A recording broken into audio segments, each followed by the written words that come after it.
Tu as quelque chose à donner. Tu as toujours quelque chose à donner. Nous avons tous quelque chose à donner. Ne pense pas que tu es sans capacité, que tu es sans aptitude, que tu es vide de toi. Tu as quelque chose à donner. Même si ce n'est pas une ressource financière, tu as quelque chose à donner parce que tu as un avantage. Tu as Dieu. Lorsque tu as Dieu en toi, lorsque tu abrites l'Esprit de Dieu, tu as quelque chose à donner. Comme Pierre qui dit dans Actes 3:6. Alors Pierre lui dit, je n'ai ni argent ni or, mais ce que j'ai, je te le donne. Au nom de Jésus-Christ de Nazareth, lève-toi et marche. Tu as quelque chose à donner. Tu as Dieu en toi, alors tu as un sourire à donner. Tu as une aide à donner. Tu as des compétences à mettre à disposition de quelqu'un. Tu as quelque chose à donner pour la restauration, pour l'éclosion de quelqu'un. Nous sommes venus sur terre pour donner. Nous sommes venus sur terre pour donner. L'arbre ne vit pas pour lui-même. L'arbre est là pour donner.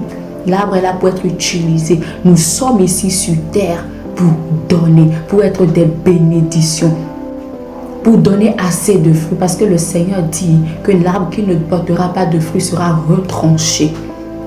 Si le Seigneur le dit, c'est que nous avons la capacité de donner quelque chose. Tu as quelque chose à donner. Ce n'est pas une pression que je mets en toi, mais je te dis qu'il y a quelque chose en toi. Ne te sous-estime pas. Ne pense pas que tu es nul sur cette terre. Ne pense pas que tu es venu vide. Tu as même un petit sourire à donner.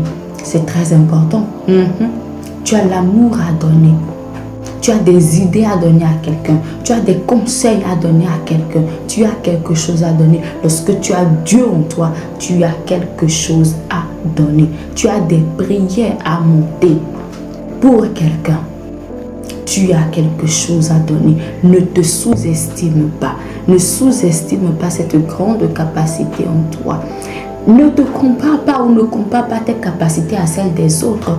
Chacun reçoit sa portion. Chacun reçoit les talents venant de Dieu. Dieu sait comment donner en proportion de ce qu'il attend de l'autre, mais nous recevons tous quelque chose. Et à notre tour de donner, de fructifier ce que nous avons reçu. Alors tu as reçu quelque chose, mais ne compare pas ce que tu as reçu avec les autres. Très important. Je lisais un livre où celui qui l'a écrit, je pense qu'il a une vision où Dieu lui expliquait une chose. Il y avait un évangéliste et un homme pauvre ou mendiant. Donc voilà, l'évangéliste, lui, il donnait de l'amour, il était bien envers les autres, mais le mendiant ou l'homme pauvre était dur. Alors Dieu dit à celui qui a écrit le livre, celui qui a eu la vision, que l'évangéliste n'a même pas donné les 100% de l'amour, la capacité d'amour qu'il a mis en lui. Mais l'autre a tout donné.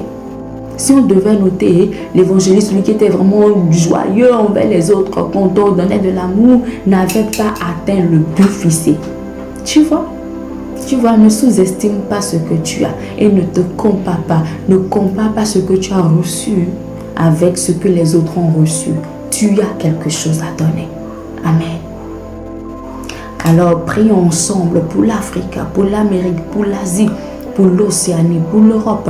Ô tendre Père, nous prions pour tous ces continents. Nous prions, Seigneur, afin que tu révèles à chacun, chaque humain dans ces continents, combien tu les aimes et combien ils sont importants pour toi. Seigneur, que l'esprit de révélation soit notre partage, afin que nous puissions nous voir au-delà de ce que nous voyons. Nous puissions nous voir avec ta perspective et non avec notre perspective. Nous voulons nous voir avec tes yeux et non avec nos yeux.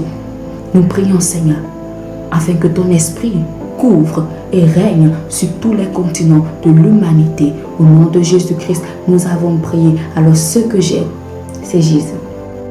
Et je prie qu'au nom de Jésus, que ta vie change pour le meilleur.